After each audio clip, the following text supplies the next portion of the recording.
ஒருவன் தன்னுடைய தொழிலில் படு தோல்வி அடைந்த நிலையில் தான் நடந்து வந்த வழியில் தெருமுனையில் போவோர் வருவோரை மிகுந்த மனவேதனையுடன் வேடிக்கை பார்த்து கொண்டிருந்தான். அப்போது எதிரில் உள்ள குப்பை தொட்டியில் ஒருவர் தனக்கு தேவையான பழைய பேப்பரை எடுத்து சாக்கில் நிரப்பி சென்றார்.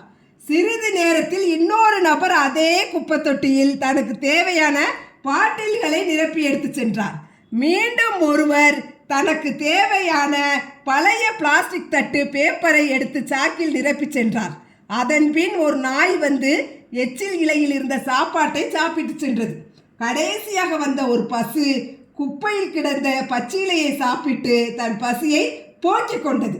இதை பார்த்த அந்த படுதோல்வியடைந்த நபர் கூறிய வார்த்தைகள், ஒரு சிறிய குப்பை தொட்டியில் இத்தனை பேர் பிழைத்து வாழ்கிறார்கள் என்றால் இந்த பறந்து விரிந்து கிடக்கும் இந்த உலகில் நாம் அனைவரும் எப்படியெல்லாம் பிழைத்து வாழலாம் என்று தன் மனதை திடப்படுத்தி கொண்டு, இனி எனக்கு தோல்வியே கிடையாது, இனி வரும் காலங்கள் பொற்காலமே, மிகப்பெரிய வெற்றியே என்று தன்னம்பிக்கையுடன் தன்னுடைய பழைய தொழிலை தொடங்க சென்றார்.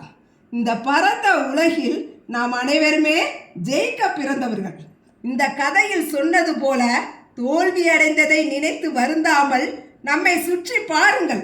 இவ்வுலகில், இவ்வளவு பெரிய உலகில் நமக்கென்று ஒரு வழி இல்லாமல் போய்விடுமா என்ன?